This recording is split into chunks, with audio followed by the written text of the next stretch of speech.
Welcome, ladies and gentlemen. My name is Matthias Ahlhem and I'm group leader of the group Biologized Materials and Structures at the IKTS.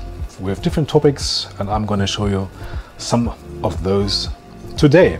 Our mantra is learning from nature's achievements, and we are starting with the first topic about engineering living building materials.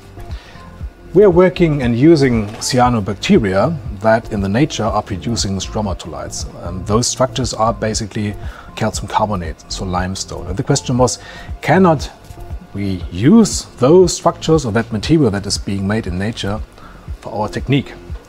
And indeed we are trying to. And on our way to really make something that is looking, for example, like that, like a porous stone, we need to use characterization methods and using optical coherence tomography in order to check whether or not we have the mineralization on our substrates that is shown via the OCT measurements and to what degree. And when we're doing it right, we have quite a lot of possibilities in producing such parts, for example, made via gel casting, via 3D printing, or as I said, via foaming, for example, being used as porous stone in insulating applications on the land. But maybe also we can use that technique to go for artificial reefs on water or other things, even in space, and of course circular economy.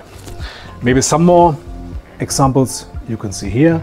We have a recent new project which is called Biokalkhamstein, where we are developing this biogenic calcium carbonate and then mix it with regrowing resources like hemp, and so achieving biogenic hemp stone structures. But as I said, this is just one topic. The second topic indeed is something else entirely, and this is development of bone replacement materials. We're able to generate different structures which can be simple or complex. And you can see that those structures are really working quite well in terms of the biodegradation. So our, especially tricalcium phosphate, which is degradable, is able in the organism to being remodeled so that it's gone, and only the own tissue, so the own bone material, is reforming, developing in the defect location. And now, to know what material we can use, of course, we need some different procedures and again characterization and methods, and we need to know how our material is looking like.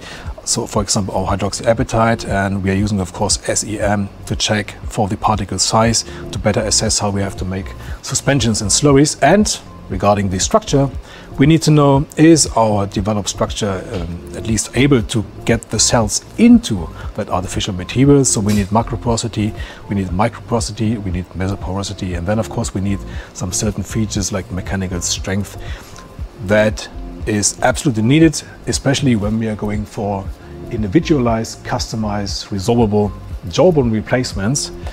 And how they are looking, you can see here. We started with first test samples, went for porcine jawbone demonstrators that worked quite well, and in the end ended up with a human demonstrator, which is, as you can see here, quite large. You can directly fixate that demonstrator into the defect location of a human bone. And even here, to better assess whether or not the 3D printed support studs we made and the foam, the porous one, are connected, so like the real bone, we are using computer tomography and then know better how to make the suspension working in order then to make that a one hybrid component. But still, what we have to show is how to bridge the gap between the hard tissue material and then of course the soft tissue material. And this is then when I'm going to show you a new additive manufacturing device that is able to generate quite complex biopolymeric structures as a whole volume within just a few seconds.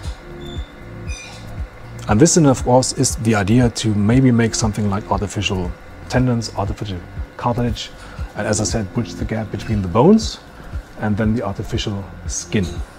Or we can also go for something like vasculature structures, arteries and similar, and print them. So far, we can make smaller parts. They can be a bit larger than here, but at least you can give and have a glimpse at what they might be look like.